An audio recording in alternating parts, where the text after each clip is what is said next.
At the Office, Cleveland's home for sports talk that never clocks out. From the latest headlines to heated debates, we're diving into everything sports. It's your hosts, Noah, John, and Erik. Cleveland! Welcome into the Office, the show where we talk all things sports. I'm your host, Noah, joined with my co-host, Erik, and you can join us too at the Office. Feel free to leave a comment, send us in a tweet, send us in a message, whether you're watching on YouTube, Instagram, Facebook, you name it, X, of course, or call or text the show, 216-260-3433. That's 216-260-3433.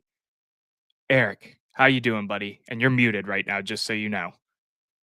Thank you for that. I'm doing okay, I guess. I mean, yesterday was a little rough as a Cleveland sports fan, but I'm ready to get after it with you. Yeah, it is going to be a very interesting show because tensions are high in Cleveland as it stands today. We have the Cleveland Cavaliers to talk about. We have some more Browns, drama, gossip, all of that to talk about. As always, real quick, just want to remind everybody, hit the subscribe button on YouTube. Helps us grow the brand here a ton.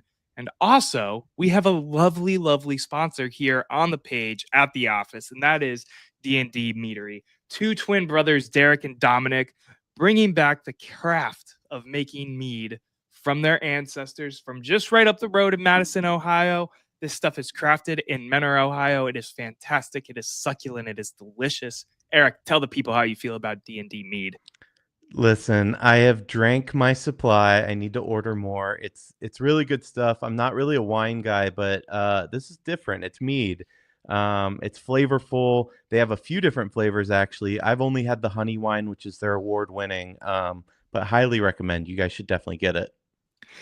And you can get it with code @the-office CLE. You get 5% off. Buy 2 bottles, get a free shot glass. Of course, I had one. It is no longer with us. It broke in the dishwasher, so make sure to use your grubby little paws to wash the shot glass, because I miss it. I miss it dearly, and I'm jealous. That's why I said grubby little paws. Erik, it's been a pleasure to have them on the show. Fantastic stuff. Shout out Derek and Dominic. Please drink responsibly, 21 years of age or older. All right, man. Let's get into it. We got the ad read out of the way. It's time to talk about what we witnessed last night for the Cavaliers versus Pacers in Game 1 of the Eastern Conference semifinals. And I'm not gonna preface it with a bunch of mumbo jumbo. I'm gonna let you have at it right now. I've been talking a lot. I want to hear what you have to say, man. Listen, I watched the same game as you, I think. We were texting a little. I know you were working the game, but me, you, and John were texting. And at times I thought you and John were watching a different game because neither of you seemed bothered by what we were seeing. And that did surprise me a little bit. The Cavs looked like they weren't ready for game 1. That's the biggest takeaway that I can give you. You can blame Garland. Coach Atkinson came out today, NBA Coach of the Year, by the way.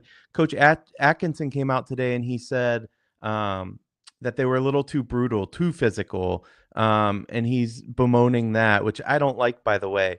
But they seem surprised by Indiana's speed, even though they've been talking about it for days. I don't know why they'd be surprised. It's like they knew what was coming, but they couldn't simulate it in practice. It makes zero sense. I mean, give the Pacers credit here.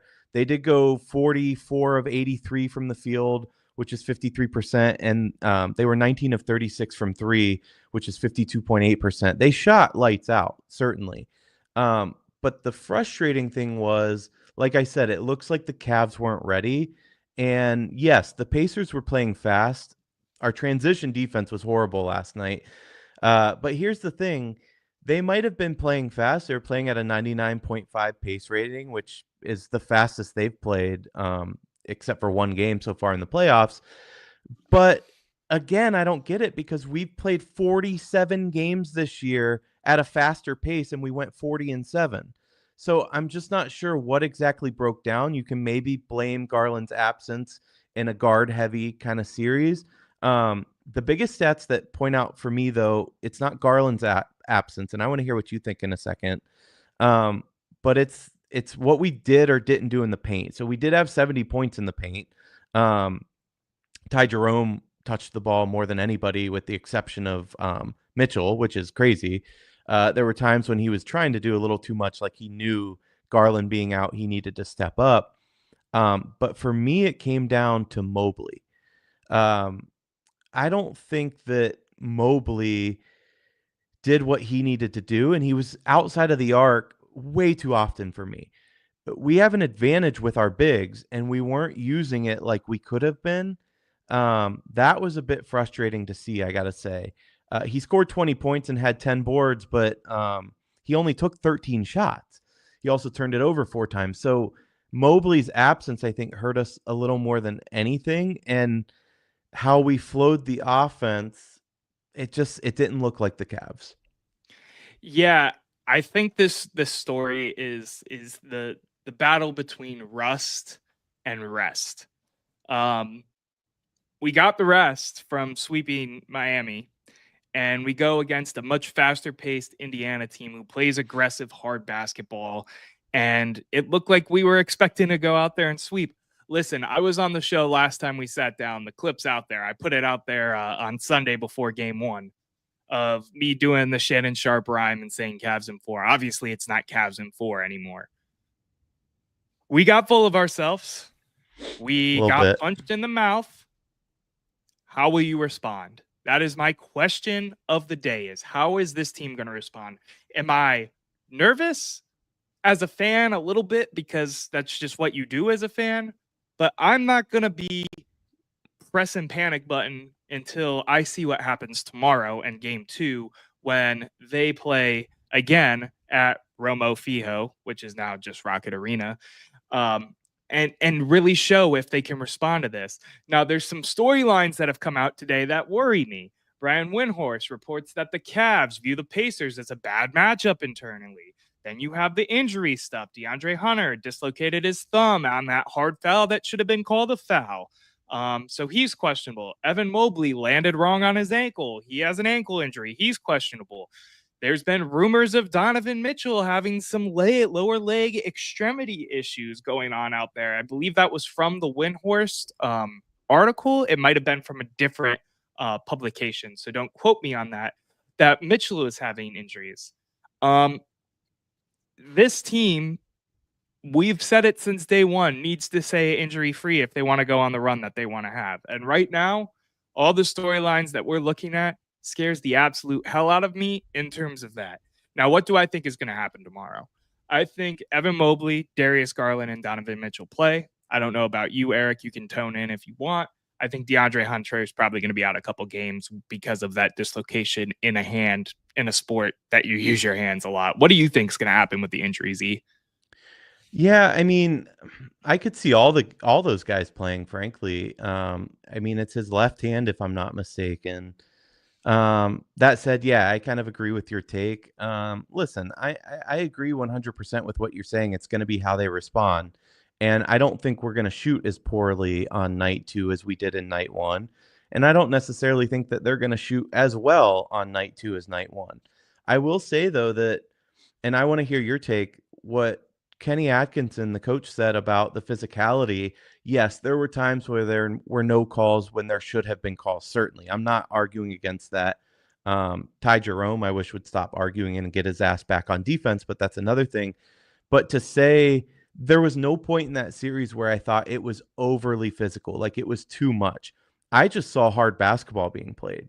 So to come out and say, hey, it was too physical, our guys are getting hurt, I didn't think that was the case, honestly. What do you think?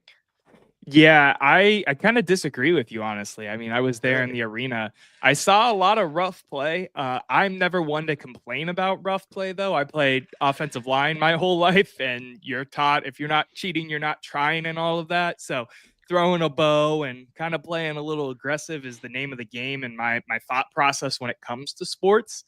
That being said, though, I remember there was a 3 that Strus took that he got collapsed on, and it looked like an air ball, probably on TV, but in person, it looked like he got jacked up. We're talking about Miles Turner getting underneath Mobley. That's where the ankle injury came from. The DeAndre Hunter play is a prime example of it as well. I thought there was some ticky-tackiness. There was some talk online too about like, oh, these refs suck. I never like to buy into those narratives either, but I can understand the thought process of it being a rough game. In terms That's of the basketball, injury. though, baby. I mean, Oh, and I you agree. got to Like I fight through said, that. You got to be tough on your side. like I said off the rip, I don't ever buy into the, oh, well, they're playing too hard against us. That it's just not how my sports mentality works, right? Um, you got beat. They were stronger. They were more physical. Get over yourself. That being said, though, this is a prime opportunity for this Cleveland Cavaliers team to look at the media who has doubted them all year and shut them up. This team's playing you physical. The lights aren't too bright anymore. Jared Allen, throw a bow, throw a check like you did the one time in that Detroit Pistons game when you got shoved. It's time to fight fire with fire and be badasses, period, in my opinion. I will say that the biggest about face that I'm about to make, and I think you'll agree, is we were floating the idea of maybe we trade Garland for some assets next year and sign Ty Jerome to a massive contract. I'm not sure I'm in favor of that anymore. I mean, if I had to grade Jerome this game, I'd give him an F. I mean, he was trying to do way too much. I think he was blocked on at least 4 floater attempts. His confidence just had head scratching moments of stuff that he was putting up. I mean, he converted some, don't get me wrong, but we missed Garland in this game, man. And why were we playing Sam Merrill and Dean Wade as much as we were playing? Dean Wade did okay. He only shot the ball twice, but Sam Merrill, like, what are we doing? See, and my eye test in the stadium, my first note for the whole game, I take notes as I have time in between, throwing T-shirts and doing my thing at the stadium. Dean Wade doesn't deserve playoff minutes at this point, is the exact note I wrote down. It was the first thing I wrote down. He had a span, I believe it was in the 3rd to 4th quarter, where he did nothing but miss shots and blow up defensively. I get that we have to go a little. He only took 2 shots for the record. That's so he's fair. 0 for 2, but I get that we're at a point too that we kind of have to play a little deeper in the depth because Garland's out, and then you had I don't know if Hunter was out at this point. I think he might have been.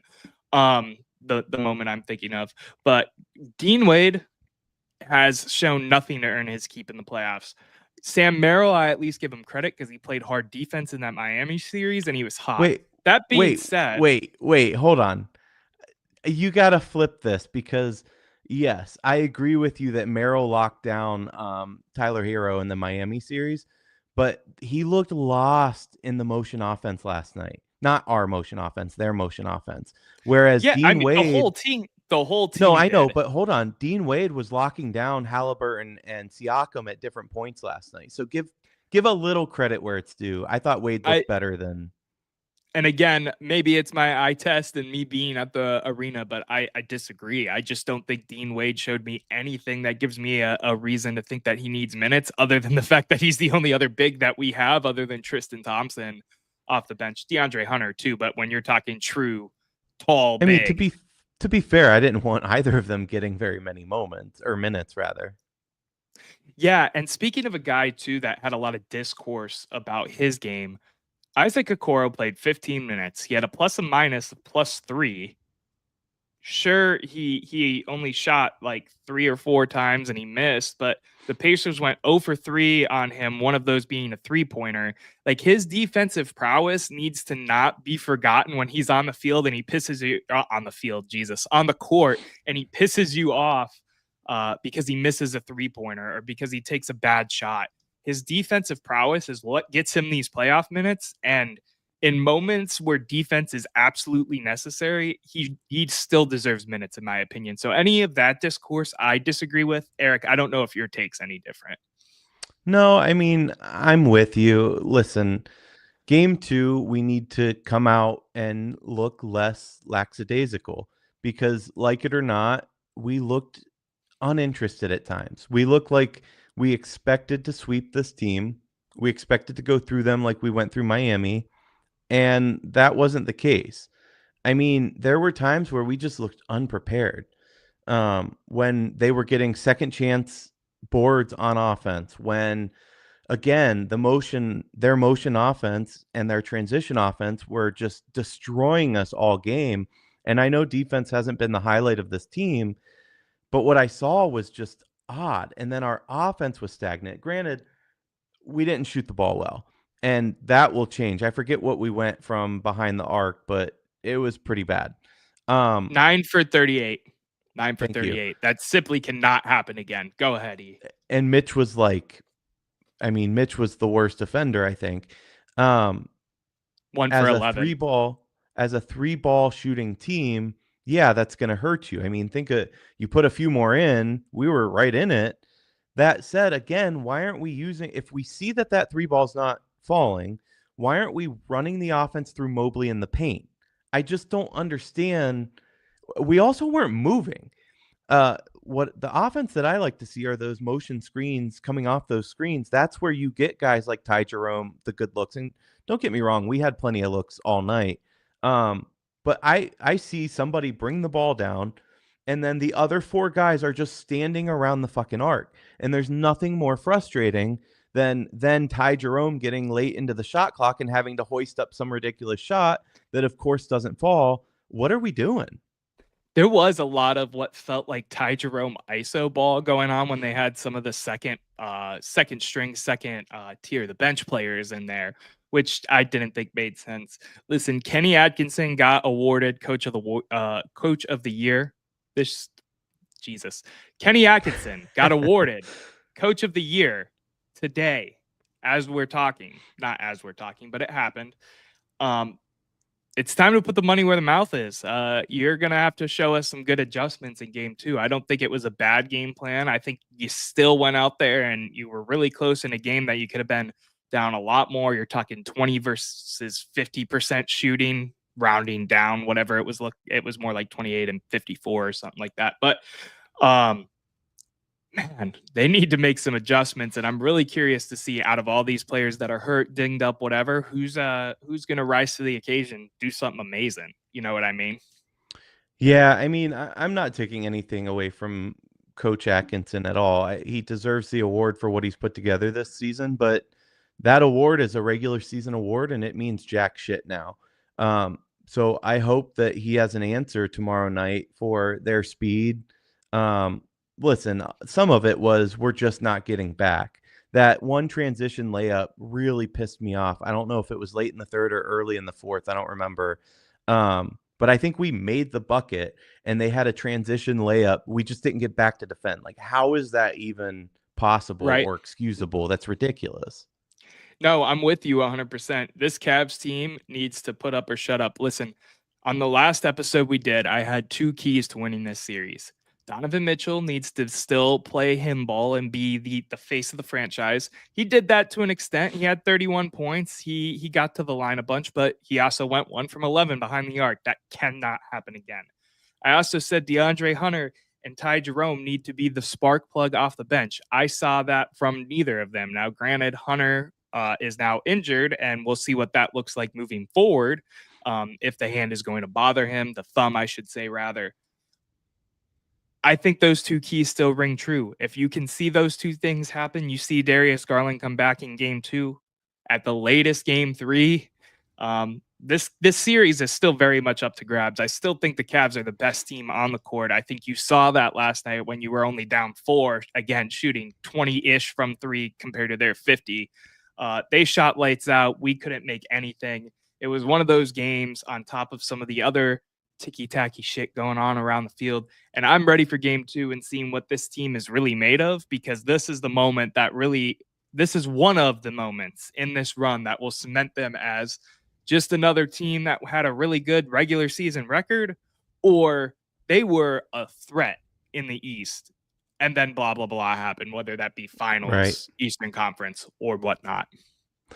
Yeah, listen, first things first, they need to find an answer for Nembhard and Nesmith, Andrew and Aaron. I mean, they just fucking blew us up. But like you said, it's pressure, and pressure does one of 2 things. Either it cracks you or it makes diamonds. So I'm hoping that it's the latter and that we can move past this blip. I'm still not worried about this team.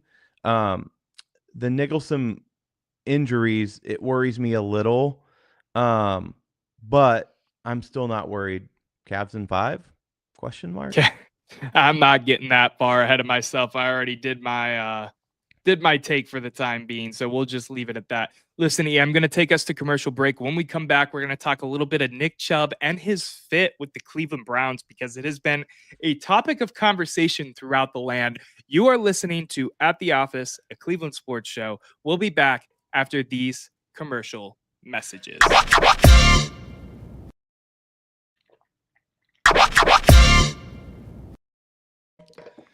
And we're back at the office, hanging out, talking all things Cleveland sports. We really appreciate you joining in. Feel free, again, to leave a comment. Text the show, 216-260-3433. You can call that number as well and be a part of the show. We'll bring you in. We'll talk to you. We'll get your questions and answers answered. Shout out to Vance First Sports Network for all they do. And also, make sure you go check out the merch store at theofficecle.com. You can get a mug. You can get you some shirts. There's a lot of stuff over there. Erik promises something will be new on there sooner rather than later. We are working on it. We promise. And again, hit the subscribe button, like, or download the show if you are listening to the audio-only version of the show. Erik, Nick Chubb, does he fit with the Cleveland Browns anymore? Browns go into the NFL draft, take 2 running backs. They still have Jerome Ford. Then they restructure Jerome Ford's contract. Fans, of course, are still clamoring and want Nick Chubb to be on this roster, myself included. I think yourself to an extent as well. But does he even really fit? Or are we just wearing our beautiful rose-tinted Cleveland goggles in this moment? Tell me what you think, Ben. It's the latter. Listen, I love Nick Chubb, and if pressed, I'd probably tell you that he's been my favorite player on the Browns for a while now. He embodies what it means to be a hardworking Clevelander. You don't hear him complain. You don't hear him say much of anything. He just goes to work. He does his thing. Here's the problem. We did draft 2 running backs this year, and the type of running back that Nick Chubb is, if he were a third down guy, a guy that could come in and catch the ball and be a specialist on third down, I would say try to sign him for a vet minimum. But all you're doing is worrying about the nostalgic good times of Nick Chubb. And I think it's time for us to move on, because unless you're signing him to be a guy that is gonna, I don't even know what he would do. It's clear that he's taken a step back post injury. Once again, he's had so many injuries in his career. He's not the same guy, and the shelf of a running back, the life cycle of a running back, it's not that long. So I'm just not sure what you're getting. It's like Muhammad Ali getting back in the ring for one last time. We just don't need it as Browns fans. I'm not sure it helps us. He's been incredible. Love Nick Chubb and wish him nothing but the best. But his time in Cleveland, unfortunately, is over. So I get what you're saying, because I've had the thoughts too. You don't draft Sampson and Judkins, 2 players who were, cream of the crop players in college, and then add another running back and then add another running back. You're muddying the waters. But I think there's something to be said here about the culture and the need for a culture in Cleveland, right? We've had so many ups and downs, whether it be the Deshaun Watson fiasco, whether it be Myles Garrett requesting a trade. Hell, Devin Bush got arrested 2 days ago. We aren't talking about that on the show, but that happened. He just re-signed with us. There is a culture aspect of this that I think matters more than the analytics and the numbers and the thought process of bringing back Nick Chubb because he's a locker room guy. He's a face of the franchise type of player, even if he's not anymore. It's like bringing back I'm trying to think of an example. It's like bringing back Phil Dawson in a way. It just feels right. But he's a running back, Noah. He's not a mascot. I know. And I know that's harsh, but we're not doing him or us any favors in prolonging this thing. And that's the argument to be had too, because the Bears have shown interest in him and he would be a featured back potentially in Chicago. And does he deserve that? Chubb has said that he wants to finish his career in orange and brown, right? But where does that fit anymore? It's a good question. I think there's an argument both ways still, though. I think there's an argument that goes towards, yes, Chubb should stay because he's a culture fit and he wants to be here and you could still get him carries and it takes some more load off of the younger guys for the time being. How many more years are left in the tank really anyway? It makes the whole thing difficult, especially with how, if it's over, his career is going to end here with the two, well, one gruesome and then another injury on top of that the following season. I don't know, man. It hurts to say, yes, I agree with you, but it also doesn't in a way because I'm excited for a back like Judkins here and Sampson, who was a firecracker for Tennessee. But at the same time, Nick Chubb in another jersey, especially, well, it doesn't matter as much if he goes to the NFC, in my opinion, but an AFC jersey of any kind, whether it be the Chiefs up to whoever else, I mean, Steelers, whoever you want to say, it just doesn't feel right. And I don't know, man. I think there's something to be said there still. I think this is definitely a want versus need kind of situation. I would love to see Nick Chubb back on the sideline as a coach one day. I think he'd make a great running backs coach. I don't know if that's what he wants to do. I know obviously he wants to continue playing. The Bears could be a very good fit for him. I tend to agree as long as he's not in a Pittsburgh or Baltimore uniform. I don't really care where he ends up. I'm just not buying it, especially the writing was on the wall with Jerome Ford. Had he not restructured his contract to basically half, I think there was a good chance we probably would have re-signed Chubb, but now that he did that, there's no shot. Yeah, that's the part of it too that is kind of like, oh shit, like what are we gonna do? But does it really matter? Because then you just cut Ford and it's even less money anyway. Because I think if you were to bring back Chubb, that's the route you were going. But to give Ford some credit, him as a third down or special situation back where you're trying to hit a home run, I mean, that's what he's good at, is finding a hole and then all of a sudden he's in the end zone. Maybe he's pitter-pattering too much behind the line of scrimmage until he gets there, which is what pissed off a lot of Browns fans with his game. But he's the definition of a home run hitter. He's batting 200 and he's got 40 home runs. You know what I mean? Yeah, for sure. I mean, he's going to go down, Chubb, I mean, as one of the greatest Cleveland Browns players, maybe. I don't want to say of all time, but much love, certainly.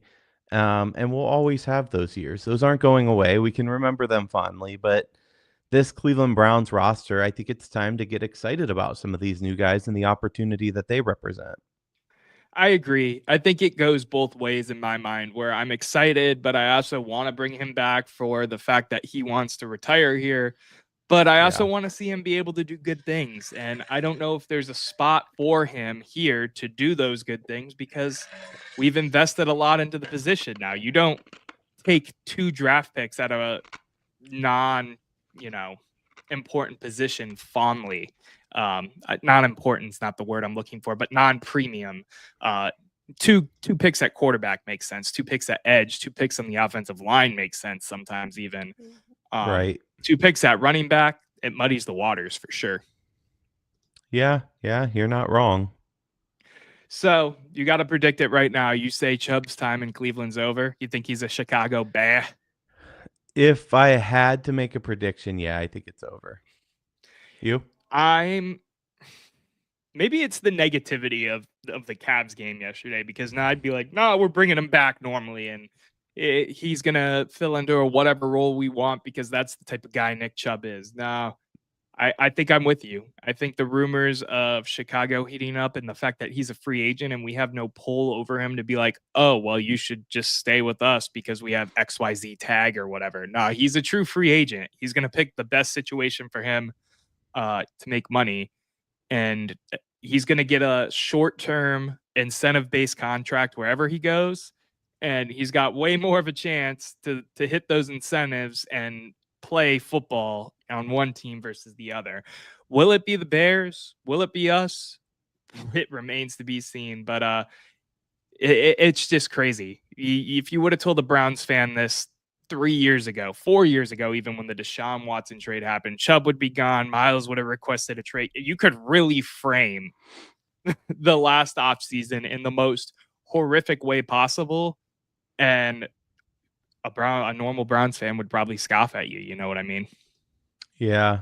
Yeah, for sure. I mean, listen, I'm actually taking everything from a positive light. I know you said it's the negativity, but I'm excited about this roster now and what they can show. I think it was Sports Illustrated already had them as getting the number 1 pick next year, thus having the worst record, and that seems crazy to me. Maybe I'm crazy, but I don't see that at all.